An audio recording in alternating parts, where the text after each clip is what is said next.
Twongeye turabasuhuje bakunzi ba ICK Sport Talk. Iki ni ikiganiro cyanyu kigaruka buri munsi kabisa. Ukuru tugiye kubana rero ku makuru y'imikino agiye atandukanye. Tugiye kwivugira kuri transfer zikomeje kujya hano mu Rwanda. Mu ikipe ya Sport yongeshinyisha undi mukinyi ariko ni mu ikipe ya Sport y'abagore. Na ikipe ya Kiyovu Sport nayo yasinyishije undi mukinyi. Ariko tukiri mu ikipe ya Kiyovu Sport haracyari impaka nazo turaza kuba tuzibabwira impaka zihari hagati y'ikipe ya Kiyovu Sport n'ikipe ya Gasogi United. Urumva yuko ibintu bikomeje kuba uburyohe. Hanze igikombe cy'isi nacyo kiri kujya mbere. Ikipe ya Mexico yarayikinye ikipe ya South Africa Bafana na ikipe ya South Korea yarayikinye ikipe ya Czech. Urumva yuko igikombe cy'isi nacyo cyaryoshye, imikino yakomeje. No kuri uyu mugoroba nabwo hari indi mikino iza kuba ikomeje. Byose turabifatiye muri iki kiganiro cya Iseka Sport Talk. Reka tubanze twamamarize Iseka yacu, turagaruka turambura ibindi. Banyeshuri mwarangije amashuri yisumbuye kimwe n'abandi mushaka kuminuza, ishuri rikuru Gatolika rya Kabgayi Institut Catholique de Kabgayi ribafitiye ibyiciro bitandukanye by'amasomo mushobora kuminuzamo nka Master of Education Sciences, Post Graduate Diploma in Education, Diploma and Bachelor of Education harimo Mathematics and Computer Science, Mathematics and Geography, English French, English Kiswahili, English Kinyarwanda, Geography Story, hakaba kandi n'andi masomo ushobora kuminuzamo nka Bachelor of Finance, Bachelor of Accounting, Bachelor of Economics, Bachelor of Sociology, Bachelor of Journalism, Bachelor of Public Relations, Bachelor of Environmental Management, Bachelor of Rural and Urban Development, ndetse kandi n'icyiciro cy'amasomo ajyanye n'ubuganga ariyo Advanced Diploma in Nursing ndetse na Advanced Diploma Midwife cyangwa se ububyaza. Iseka kandi bafitiye n'amasomo yihariye ariyo Certified Public Accounting bita CPA, Certified Accounting Technician bita CAT, ndetse na Project Management Professional PMP mu magambo ahinnye. Ku bindi bisobanuro mwahamagara kuri 0789 80 02 70 cyangwa se 0788 48 41 kwiyandikisha birakomeje, aho wiyandikisha uciye ku rubuga rwa Iseka ariko www.uck.ac.rw. nimuze duhawe ubumenyi butujyana ku isoko ry'umurimo. Nuko tuvuye kwamamariza Iseka yacu, murayibona ko ari Iseka y'igikundiro. Rero katwikomereza na kino kiganiro cyacu cya ICK Sport. Ni ikiganiro rwose tugiye gukorana n'abantu bagiye batandukanye muri studio. Sindi njyenyine, ngiye kuba ndi kumwe na abagenzi banje. Nkuko mubibona muri studio za ICK, ngiye kuba ndi kumwe n'abantu bagiye batandukanye. Hano ku ruhande rwanjye hari umukobwa tugiye kuba turi kumwe. Bimeze bite? Ibintu ni sawa cyane. Sawa cyane. Tangira wibwira abakunzi bacu ba ICK. Amazina ni Ndemufasha Twese Epifani. Uzwi ku izina rya Epi. Niryo zina bamuzo cyane. Mwita Epi. Bimeze bite? Ibintu biragenda? Ibintu biragenda, ni sawa cyane. Amakuru ufitiye abakunzi ba ICK ni menshi? Amakuru ni menshi cyane. Tubafite amakuru amwe muri Rayon Sport. Transfer ziri kugenda zitambuka muri iyi minsi, ndetse dufite n'amakuru atandukanye muri Kiyovu Sport. Hari amakuru akirimo nyine atrendinga tugiye kuba twabagezaho kuri transfer zimwe na zimwe, ndetse no mu ikipe ya APLFC hari abasore batatu banuganwa ko bazakina muri saison y'umwaka utaha. Na makuru tufite. Okay, bamwita EP. Urumva ko dufite amakuru menshi agiye atandukanye. Ku rundi ruhande rwiwe hari umusore w'Ipogari tugiye kuba turi kumwe muri kino kiganiro. Bimeze bite musore wanje? Poa. Ibintu ni sawa? Ibintu ni fresh. Tangira wibwira abakunzi bacu ba ICK bakumenye. Yego, nitwa Safari Deni alias mwenyekiti wa wasemaji sauti ya radi, kiongozi wa chama na serikali. Mwumva mwenyekiti ku Giswahili cyinshi kabisa, urumva yuko aba agenda. Mwita mwenyekiti rero tubwira ufite amakuru menshi abakunzi ba ICK. Amakuru yo ni menshi cyane kuri World Cup, kuko yarayitangiye ku mugoroba wa Mexique itsinda Afrika y'Epfo ibitego bibiri byose kuusa. Yitwa Junior Quineros, ni umusore w'umunya Mexique waje gufungura konteri y'ibitego ya World Cup 2026. Amakuru yo ni menshi, dufite n'ama transfer yagiye atandukanye haba hano mu Rwanda ndetse no hanze y'u Rwanda, cyane mu ikipe ya Real Madrid. Okay, birumvikana wamwumvisha mwenyekiti afite amakuru menshi. Reka dore mu ikipe yacu ya Kiyovu hano mu Rwanda. Ikipe ya Kiyovu Sport nyuma gusinyisha abandi babiri yagiye yongeramo isinyisha n'undi mukinyi, yongera n'abandi bakinyi amasezerano. Epifani, watubwiye ku makuru ufite mu ikipe ya Kiyovu Sport. Muri Kiyovu Sport rero ikintu kiri kuvugwamo nuko ejo tariki 11 umusore witwa Kirongozi Richard Kirongozi Richard nyuma yo kuva mu ikipe ya Kiyovu Sport yongeye kwigarukamo nyuma y'imyaka 2 yaramaze muri Police FC. Biravuga ko yasinye imyaka 2. We menye kiti biri kuvuga yuko hari n'abandi bakinyi bangereye amasezerano mu ikipe ya Kiyovu Sport, wamatubwira? Yego nibyo, yitwa Mediateur kabuhariwe Sharif Bayo umunya Senegal yongeye amasezerano mu ikipe ya Kiyovu Sport nyuma yuko amasezerano yari yarangiye, ariko amakuru dukesha igihe nuko yitwa Sharif Bayo yongeye amasezerano azaba ari umukinnyi wa 2026-2027 mushyashya w'ikipe ya Kiyovu Sport. Okay, nagari wowe nyine wongera amasezerano mu ikipe ya Kiyovu Sport, amandi tugiye dufite bamwita Mugisha Rama nawe akaba yongera amasezerano yo kuguma mu ikipe ya Kiyovu Sport. Abakinyi mwongera amasezerano mu ikipe ya Kiyovu Sport murabibona gute bakomeje kwibaka?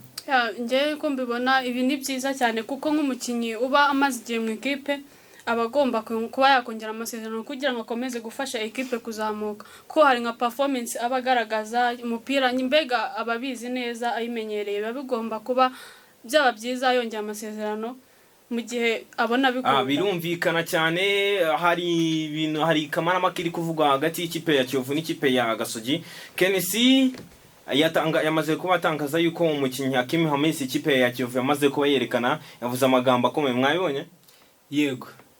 Tunyuremo mwendikete. Nuvango KMC yatangaje amagambo akomeye ati Hamis Cedric ngenzi ko ari umukinnyi wanjye turacyafite amasezerano y'umwaka umwe, ibyo kuvango Kiyovu Sport yamusinyishije ibyo simbizi, icyo nemera yuko nuko Hamis Cedric cyangwa se uyu musore waje mu ikipe ya Kiyovu Sport ari umukinnyi wanjye mu gihe cy'umwaka umwe wose w'amasezerano mfitiye. Birumvikana ikipe ya Kiyovu iri kuburana. Epiphany nicyo wabivugaho kuri saga iri hagati ya Kiyovu n'ikipe ya Gasogi? Hene sarabona ati umukinnyi aracyari wanje, naho muri Kiyovu nabo bakavuga ati umukinnyi twamaze kuba tumusinyisha kandi imyaka arafite muri Kiyovu, muri Gasogi yararangiye. Ibiri kuvuga mu ikipe ya Rayon Sport byo icyambere nuko umuzamu wayo Kwizera Olivier nyuma yo kuba yava hanze mu Misiri mu mwiherero w'ikipe y'igihugu Amavubi, ikipe ya Rayon Sport yabashije kuba yifuza kuba yakongera kujyana ibiganiro nawe kugira ngo bongere amasezerano ikomeje kubafasha muri uyu mwaka. Birumvikana nkuko rero ugiye bitangaza. Reka twikomereze no kuri transfer ziri kwera mu ikipe ya Rayon Sport. Ari umukobwa Rayon Sport y'abagore yasinyishije, bamwita yari kapiteni w'ikipe ya Police Women Football Club, bamwita Uzayisenga Ride, yari na kapiteni wayo. Wabibonye Mekete? Nayibonye. Ni umukobwa rero waje kubafasha ikipe ya Sport. Abantu muri comment bagiye bavuga ati Rayon Sport iri gusinyisha abakinyi mu ikipe y'abagabo, iri gusinyisha abakinyi nyine batari kuri rwego none yajya mu ikipe y'abagore ngasinyisha abakinyi vanye muri Simba Market. Ibyo bintu muri kubyumva? Yego, reka mere kuri Rayon Sport y'abagabo kuri transfer igiye ikora. Nuwango abantu benshi bari kuvuga ngo projet ya Rayon Sport ni peu importe cyangwa se ngo ni useless, ariko nje nago ibyo ndyumva kuko ikipe ya Rayon Sport icyo nemera cyo nago izaza ngo itware igikombe ubu ngubu, kireka projet yabo nimba iri long term project imyaka 3 cyangwa 4 iri imbere, kuko abasore bagiye basinyisha baracyari bato. Turebye umusore witwa Daniel Muhozi wavuye muri Etoile de l'Est petit imyaka 17 n'abandi bagiye batandukanye. Ariko ku makuru nagiye mbona hano hanze gatoya, yitwa Kefa Tangala, ni umusore w'imyaka 23 akiniye ikipe ya Joliba Athletic Club, yayijemo avuye mu ikipe ya Bamako FC yiwabo ari muri Mali. Nabonye ikipe ya Rayon Sport imushaka akina nka right winger, ni umusore ukina mu mande nka nimero 7. Abana cyari muto, yayifasha kuko aracyari muto, urebye imbaraga z'umubiri physiquement aracyari muto kandi Sport ikunze. Epiphany ikipe ya Sport iri kugaragaza yuko iri kugenda igura abakinyi bakiri bato yubaka. Uri kubibona gute kuba ikipe ya Sport iri kugenda igura abakinyi bato yabayifasha mu kubaka ikipe yayo? Ikipe ya Rayon Sport ngi ikintu mbona ikinira gukora cyo ni cyiza kuba iri kugenda irokrita abakinyi bakiri batoya, kuko irarokrita abakinyi bakiri bato ariko nanone bazi umupira. Rero iki kizafasha Rayon Sport kuko bazagenda bakura muri equipe kandi bagenda bamenya neza umupira bafasha abandi bakuru basanzemo. Epiphany tukiri kumwe nawe, wagira andi makuru dutangariza wawe ufite mu ikipe ya APR? Mu ikipe ya APR ngende umva amakuru nafitemo na Ariana bahaye gusa mu ikipe ya ikipe ya pera cyari ku bunurwanugamo yuko nigena Clement nubwo bitara confirmed ari ikipe bari kumvikana ku munsi w'ejo byahoze bitangazwa yuko yaba ari gukora test ariko nago ibisubizo zandani nago zirakura ngo tumenye ko uyu muhungu yaba yarangije test ara mu gihugu cya Misiri. Reka twikire i Burayi duhere mu matransferi ari ku bunurwanugamo ariko gato tutarajya mu Burayi hano muri ekipe ya Rayon Sport hari andi makuru arimo aho umusore Ndikumana Fabio Ndikumana Fabio amaze kuba wakinaga muri Marine FC amaze kuba sinya ikipe ya Rayon Sport ibyo bimaze kuba bitangwaza urumva ko ni akantu keza ikipe ya Rayon Sport yamaze kutarajya hanze. Yitwa Richard Ndayishimiye ni umusore w'umurundi w'umushinga naye umusore ukina hagati mu kibuga nka nimero 6 mu ikipe ya Rayon Sport. Nibuka ko amasezerano yo yarangiye ariko mu makuru mfite nyesha Rugajurigan nuko Rayon Sport igiye kumena icyo bita bank bagiye kumwongera amasezerano bahita bazana no bita Henry Musanga umusore w'ikipe ya Police FC Orange amasezerano ngo baze badadire iriya mediane ya Rayon Sport ari hagati mu kibuga n'uwango bibaye bikunze umwaka utatwabona mediane ya Henry Musanga ndetse na Richard Ndayishimiye ndetse na Petit Messi Tony Kitoga Muzairwa International birumvikana ikipe ya Sport yashaka gushimisha Henry Musanga wasoza amasezerano muri Police ndetse ni ikipe ya Police FC yamaze kuba imusezerera urumva ko ni ikintu kiza ikipe ya Sport. Henry Musanga uramubona gute Pivani aje mu ikipe ya Sport nayifashije Henry Musanga biramutse bibaye byiza ko yaza mu ikipe ya Rayon Sport yayifasha ikintu gikomeye cyane kuko azi umupira yayifasha cyane. Okay, nabonye abanyamakuru wa France 24 na KFL bari kuganira muri iriya transfer ya Rayon Sport yakoze y'umu defensive witwa Charles Pastrol umunya Chad kapiteni w'ikipe y'igihugu ya Chad ngo ni umusore uteye ubwoba kuko nk'ubu naboze mbona mu statistiques ziwe ariko twibukiranye ko ari umusore wakenaga mu cyiciro cya kabiri mu cyiciro cya kabiri muri South Africa.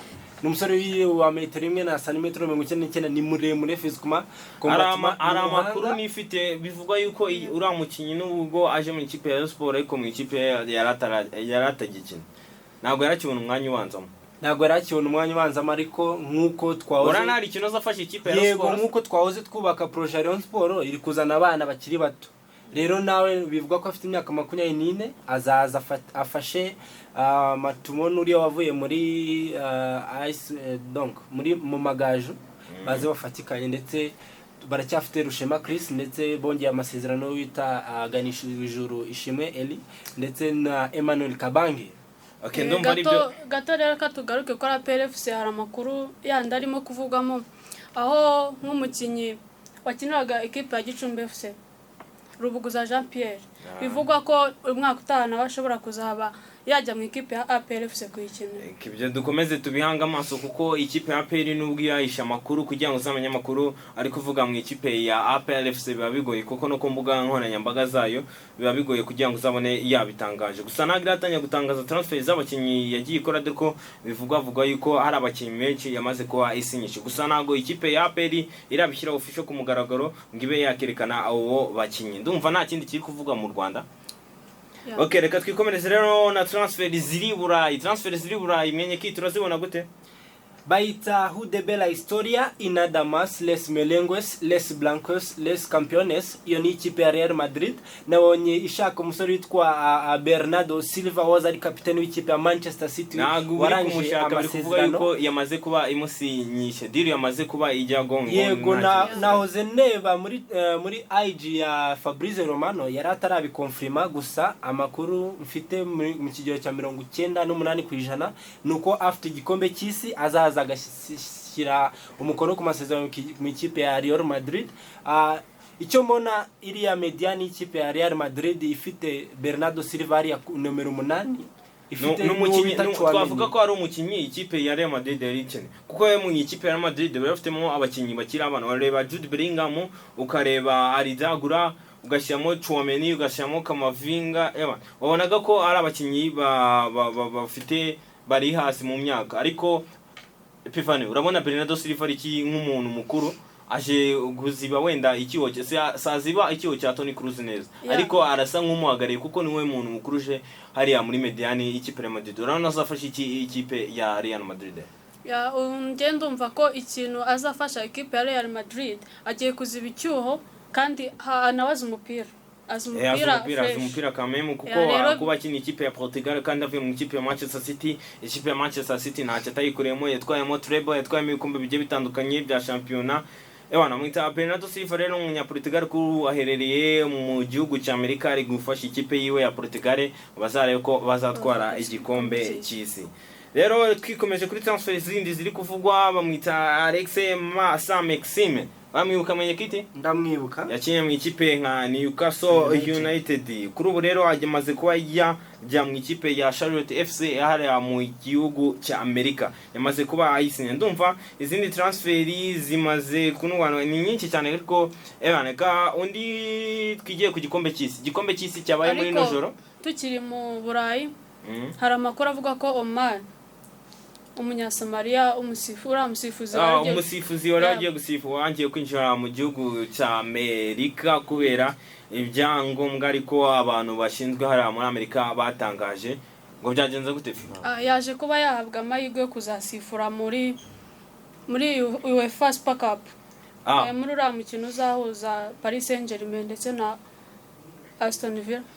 Ita Union Association Football Europe UEFA. Birumvikana cyane rero nyuma yo kwangirwa kwinjira mu gihugu cya Amerika ngajya gusifura igikombe cy'isi yaje kuba agirirwa ndi mahirwe aza bamuhereza match yo kuzasifura finali ihuza ikipe yatwaye Champions League n'ikipe yatwaye Europa League. Ayo makipe ni Paris Saint-Germain n'ikipe ya Aston Villa. Aston Villa niyo yatwaye Europa League mu gihe Paris Saint-Germain ari yatwaye Champions League. Reka twigiye mu gikombe cy'isi ndumva nta andi makuru ari kuvuga, twibwira abakunzi bacu igikombe cy'isi. Abakunzi bacu banze kugira byinshi batubwira ngo tubagezeho igikombe cy'isi. Gusa igikombe cy'isi gikomeje kuba kijya mbere. Ni match yatangiraga ku isaha y'isa 3 yahuzaga ikipe y'igihugu ya Mexico n'ikipe y'igihugu ya South Africa. Bafana byaje kurangira ari ibitego 2-0. Ubwo rero mwayibonye no match mwarebye Pifani? Match twayibonye ndetse na resultat zayo twagiye tuzibona. Match wayibonye ute? Match yatangiye mbona ari ibintu bikomeye cyane aho equipe ya Mexico ku munota wa 9 ari bwahise ishyiramo igitego cya mbere. Ikipe ya Mexico ni bwashyizemo igitego cya mbere mwene kiti. Ikipe ya Mexico ubonye muri tactique yarushije iki South Africa. Donc icyambere cyo Mexico ni ikipe ikomeye kuko urebye mu basore ifite nka Julian Quinones waje gutsinda igitego cya mbere gifungura konteri y'ibitego ya World Cup 2026. Yitwa Julian Quinones yaje kugitsinda ku munota wa 9 gusa. Ku makosa y'abadefanseri cyane cyane no mu defenseri w'ikipe ya Mamelodi Sundowns witwa Sefefelo Sitole waje no kubona ikarita y'umutuku. Ni match yaje kubonamo yaje kugaragamo amakarita 3 y'umutuku. Ni na record iteye ubwoba kuko mu gikombe cy'isi cya 2018 gusa ya 2026 abaze kuboneka amakarita 3 mu mukino ubanza. Umva kari atari cyane. Hanyuma igitego cya kabiri cyaje gutsindwa n'umusore ukina ya ikipe ya Fulham United yitwa Raul Jimenez waje kugitsinda ku munota wa 67. Yaje ni igitego yatsinda ku munota 67 ndetse ahitana agitura papa we witabye Imana rwose. Urumva ko irari mu gahinda gakomeye nubwo yabashije kwitabira igikombe cy'isi akabona n'icyo gitego. Urumva ko ni ikintu ukiza. Ni match rero twarebye ikipe ya Mexico n'undi nta kintu cyatunguranye kuba yatsinze ikipe ya Bafana kuko ikipe ya Bafana urebye ukuntu yakinaga mwabira ukuntu yakinaga hagati yayo ari horoshe cyane ku by'ikipe ya Mexico yaroroshye cyane kuko wasangaga hagati abakinyi bo muri Mexico aribo babaga bihari umupira cyane.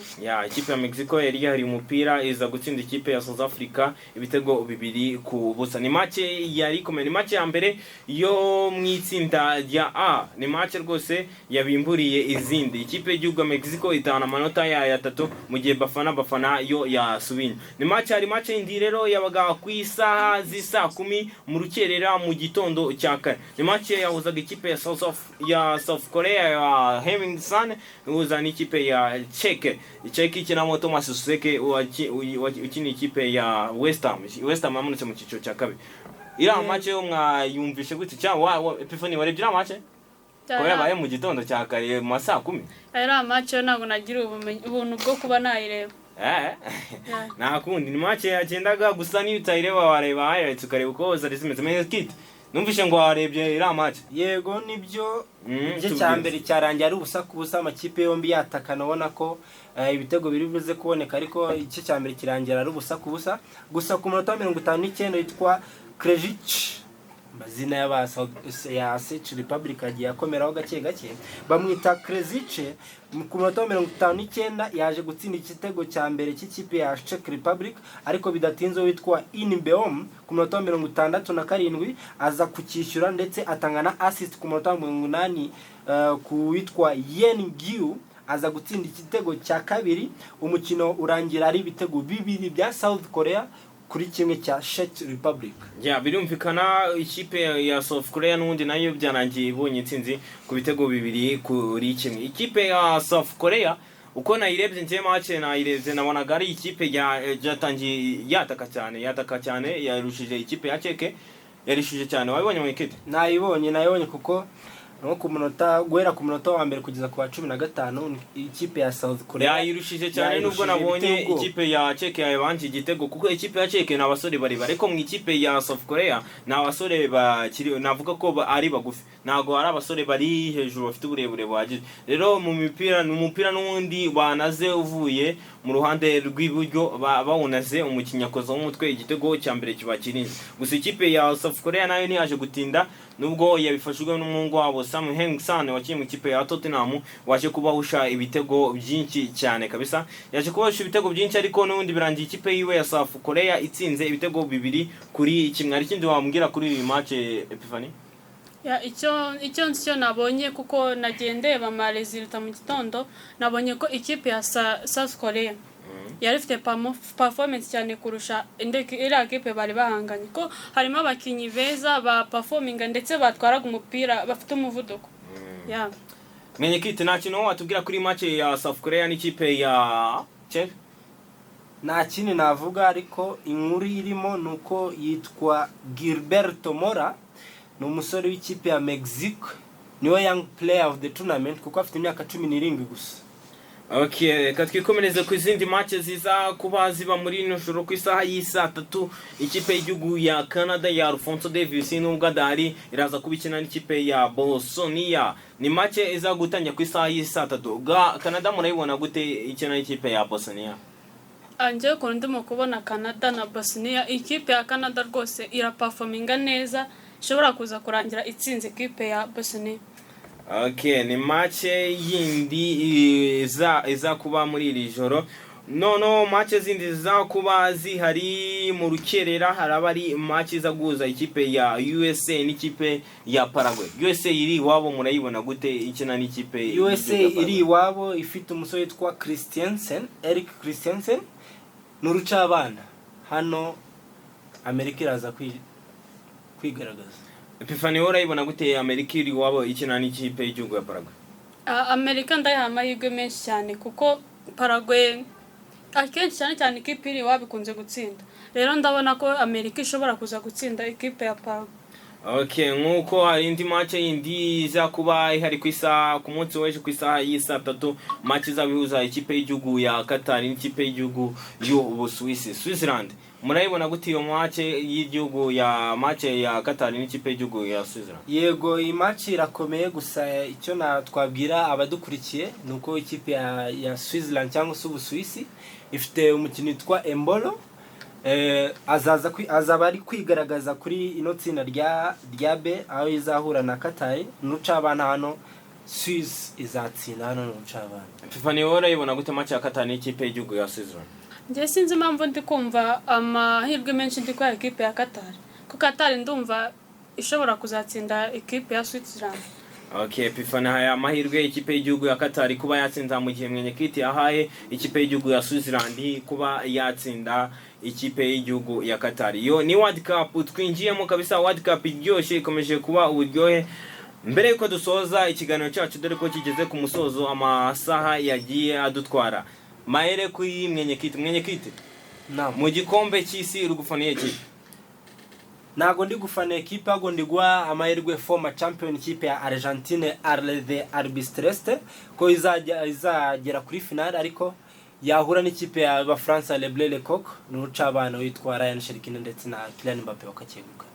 Okay, menye kita amahirwe y'ikipe y'igihugu ya Argentine ndetse n'Ubufaransa kuba yatwara igikombe cy'isi. Epiphany, worahereza amahirwe ihe ikipe kuba yatwara kino gikombe cy'isi? Anje na magambo menshi mfite narenza, ariko ikipe y'Ubufaransa ndayiha amahirwe menshi kuba izagera kuri finale ndetse ikazatwara n'iki gikombe. Okay, Epiphany rero we yahaye amahirwe ikipe y'igihugu y'Ubufaransa kuba yatwara kino gikombe cy'isi. Mwari kumwe nanje Titi kuri ICK Sport Talk. Mukomeze kudukurikirana, mukore subscribe na comment mutubwire uko ibintu bimeze. Mugire umunsi mwiza. Ciao ciao.